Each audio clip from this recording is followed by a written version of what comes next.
দেশ আওয়ামী লীগেরও না, দেশ বিএনপিরও না, দেশ কারো বাবার সম্পত্তিও না, দেশটা দেশের মানুষের। আমি আওয়ামী লীগের বিপক্ষে বলতে আসি নাই, বিএনপির পক্ষে বলতে আসি নাই, আওয়ামী লীগের পক্ষে বলতে আসি, আমি মানুষের পক্ষে বলতে এসেছি, যারা শহীদ হয়েছে তাদের পক্ষে বলতে এসেছি। দেশের মানুষ এইরকম অরাজকতা চায় না।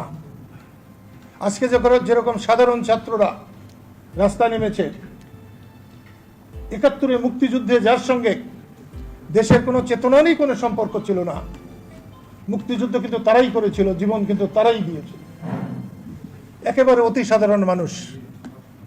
আমার কাছে কিন্তু সেরকমই মনে হয়েছে। কালকেও আমি রাস্তায় যাদেরকে দেখেছি একই রকম মনে হয়েছে। যাদের স্বাধীনতা যুদ্ধে বিরাট ভূমিকা থাকার কথা, তারা পালিয়েছিলেন, ঘরে ছিলেন, আজকেও যারা গাড়ি ভাঙছে, অমুক করছে, তমুক করছে, এদের কিন্তু একটা সময় খুঁজে পাওয়া যায় নাই, এবং এদেরকে নিয়ে আমার খুব একটা মাথা ব্যথাও নেই।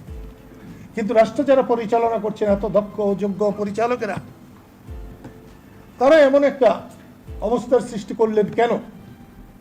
দেশে কারফিউ দেওয়া কিন্তু গর্বের বিষয় নয়। যারা সবচেয়ে ব্যর্থ তারাই কারফিউ দেয় দেশে। ক্যান্সারের রুগীকে যেমন কেমো দেওয়া হয়, ঠিক তেমনি একটা দেশে কারফিউ দেওয়ার অর্থ হচ্ছে কেমো দেওয়া। আমি এর নিন্দা করছি। হেলিকপ্টার থেকে বোমা ফেলা, এটা কোনো গণতান্ত্রিক দেশের আচরণ হইতে পারে না। সেটা ফুললেও আমি এর বিরোধিতা করতাম। কার বুদ্ধিতে হেলিকপ্টারে উঠানো হয়েছে? ৭১ সালে বঙ্গবন্ধু যখন ৭ই মার্চের ভাষণ দিচ্ছিলেন, তখন সোহরাওয়ার্দী উদ্যানের উপর দিয়ে হেলিকপ্টার উঠছিল, সে হেলিকপ্টারে বোমা ছিল। আজকে তো তার চেয়ে তো জঘন্য হল। এটা কোনো ভালো কথা নয়। আমি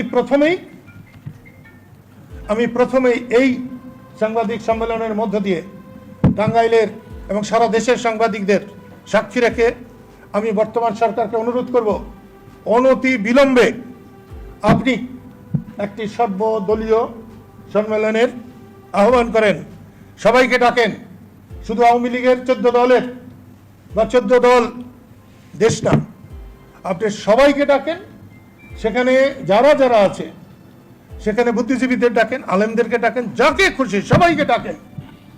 এই দেশের অস্থিতিশীল পরিবেশ, এটা শান্তি স্থাপনের জন্য যাকে যাকে দরকার তাদেরকে ডেকে আপনি আলোচনা করে দেশের শান্তি স্থাপন করুন। জেদ ধরে থাকবেন না।